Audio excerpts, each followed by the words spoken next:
মা মরেছে, কাজ করেছি, সুনাম পাইনি। ভালো মানুষের নিমন্ত্রণ করেছি, খেয়ে গেছে আর কি বলে গেছে জানো? শালা মাংসের তরকারি করেছে, মাংসের তরকারিতে হিম বেশি করে মেরেছে। আচ্ছা চাটনি করেছে, টক বেশি হয়ে গেছে। দরকার নেই, ভালো মানুষের নিমন্ত্রণ করবো না। যা কিছু নিমন্ত্রণ করা দরকার মদ করে নিমন্ত্রণ করব। তবু তারা খেয়ে যাবে, ভালো বলে যাবে। তবে দাদা মদ খোরের জন্য একটা সুব্যবস্থা করে রেখেছি।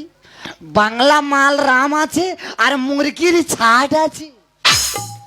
দাদা 7 থেকে 8 মাস পরে শ্বশুর বাড়ি এসেছি, তা আবার চুরি করে। যদি বলো কেন চুরি করে, আমাদের বইয়ের নিতে যাচ্ছে, শ্বশুর বাড়ি যাওয়া যাবে না। কিন্তু কি করব, হঠাৎ মা মারা গেছে, সব বান্ধবদের নিমন্ত্রণ করছি, আমার শ্বশুরটা পড়ে থাকবে, ওই জন্য চুরি করে শ্বশুর বাড়ি চলে এসেছি। কিন্তু বাড়ির মধ্যে লোকজন সব কোথায় গেল বলো দিনি? বাবা, ও বাবা! এই কোন শালা রে? এই কোন শালা রে? এই শালা বাস্তবে তাকে বেরো। তোর কি এখন আমি নিমন্ত্রণ করেছি? এই শালা যখন নিমন্ত্রণ করো তখন এখান থেকে বাস্তবতে বেরো। ও বাবা, আমি শালা না, আমি তোমার জামাই।